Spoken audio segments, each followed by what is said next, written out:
Reiji returns to the hospital. Isamori's breathing is failing him. Reiji gives Yuko Spring's coffin and her eyes begin to open. He then goes to Isamori and starts pressing him, expressing you said you were gonna take her with you but you're dying on your own. Yuko, seeing this, shows her true self, screaming she hates him, wishes she had a daughter, never wants to see him again, and tells him to get out of this town. In response, Reiji's like, "Shut up, bitch! I hate you too." He leaves and Yuko promises Isamori she'll read his book. Mao's stabbed, but Shibasawa recognizes he can't go to the hospital, throwing the knife out the window, and announces we're going to my place because the spare room just opened. Reiji returns to Nagi on the bridge, conveying he wants to know her name. Much later. Gen's released at 20. Chaco's there to greet him. She questions if it's alright she's the only person to come. Gen dissuades her worries, asserting his father's bedridden and his mother's taking care of him. Chaco's like, that's not what I mean. Gen, knowing she's hinting about Reiji, presumes I told them not to wait for me, and I don't want to see them, probing if Nagi's staying with him. Chaco confirms this, revealing they all work on the mountain where Shinooka lives, adding Yuko got arrested as well. Chaco secretly waves to Reiji, who watches Gen's discharge from the parking lot. Gen inquires if it's alright with Chaco's aunt that he'll be living with her. Chaco affirms it is, and they're all just doing what they want with their lives, maintaining Gen should too. Nobody from this town is in Tokyo.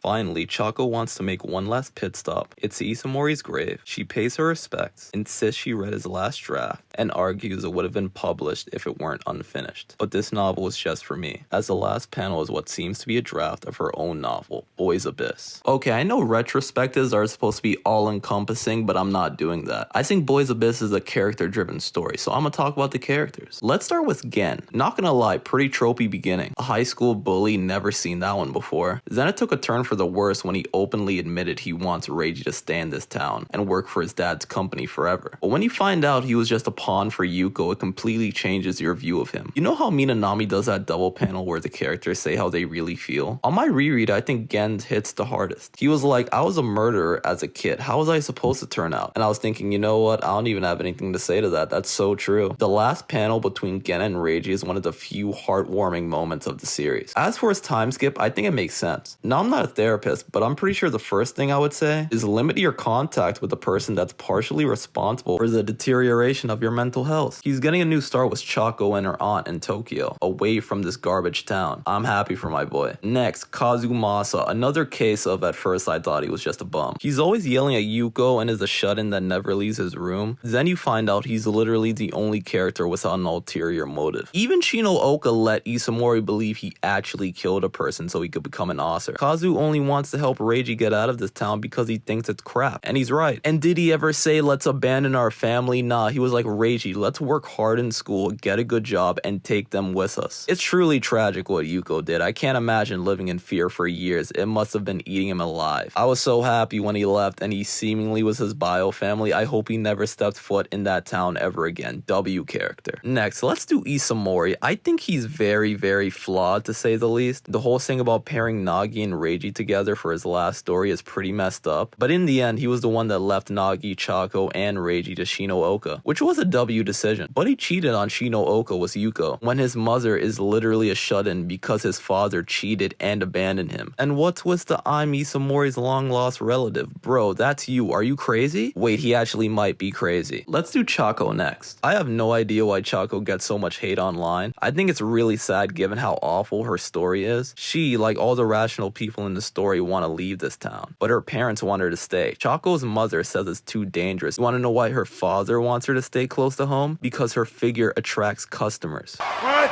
Like Shinooka, she knows no matter what she does, Reiji, like Isamori, are attracted to these siren-like women. After the Shibasawa incident, Chaco gets rid of all of her books and she's unable to eat. And in a last-ditch attempt to attract Reiji, she nearly dies and fails to be Reiji's Nagi. Does she mess things up for Nagi? Yes, but you act like Nagi is a stockbroker. She's working in a very shady, dangerous line of work, so in a way, she's kind of doing her a favor. Anyone who's ever had controlling parents can relate to Chaco. I'm glad Shinooka slapped some sense into her. She's with her aunt in Tokyo, her dream destination, writing Reiji's story. It's a very bumpy ride for Chaco, but I'm glad she came out the other side a better person. Let's talk about the siren herself, Nagi. Now, she's the character that made me do the Yuji Itadori. なるほど。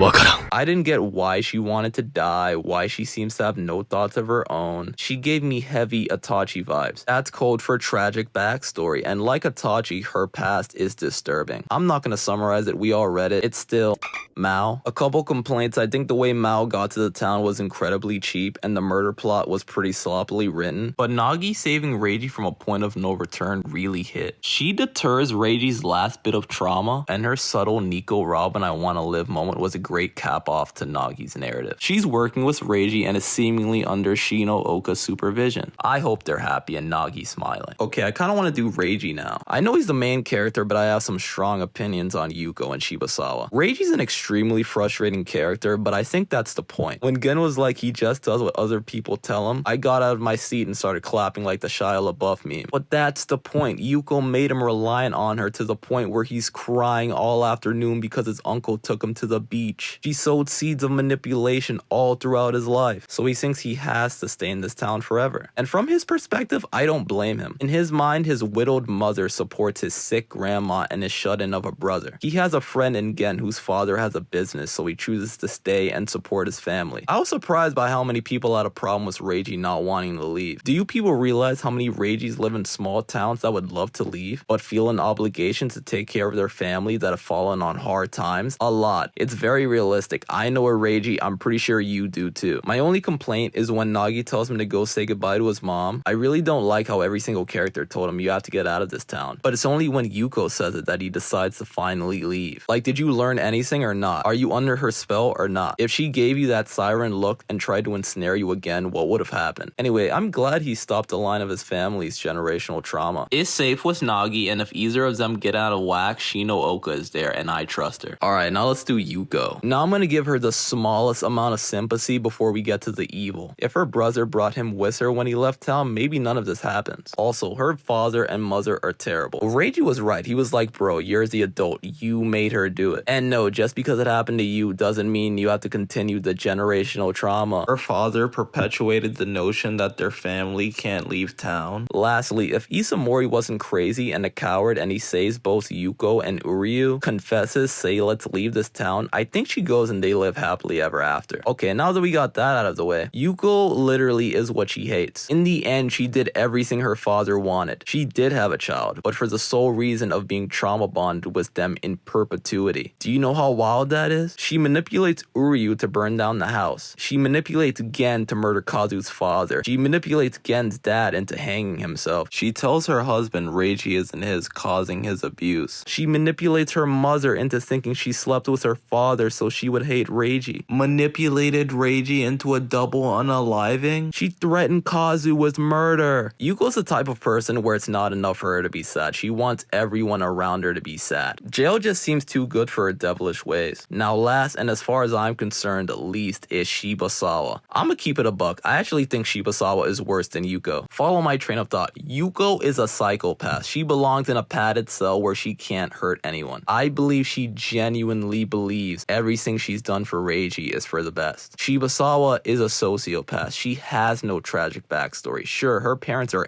but does it by any means mimic the home lives of Reiji or Chaco or Nagi? No, Shibasawa by all signs is a normal person, capable of rational thought. So what's her excuse to sleep with a minor? Did she have a reason to steal her grandfather's money and use it in an attempt to buy said minor? And the Chaco saying, honestly, maybe it's because I'm a young adult and I remember what it feels like to be a teen, but of all the things to happen in Boys Abyss, I think her going out of her way to spy and outright lie floored me. They're 17, bro. They're 17 and they weren't even doing anything. I've never felt as bad for a character, maybe ever, than I did for Chaco in that moment. She isolates Gen and Nagi like some jealous ex when they're not even dating. But wait, it gets worse. When her grandfather died, you know, the one she stole money from, she pretends to be sick so she doesn't have to go to his funeral. Yes, Yuko is the main villain, but Shibasawa is Walter White. I liked it.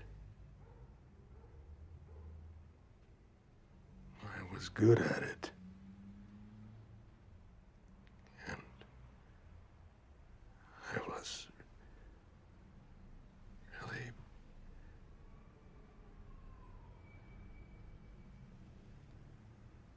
really alive.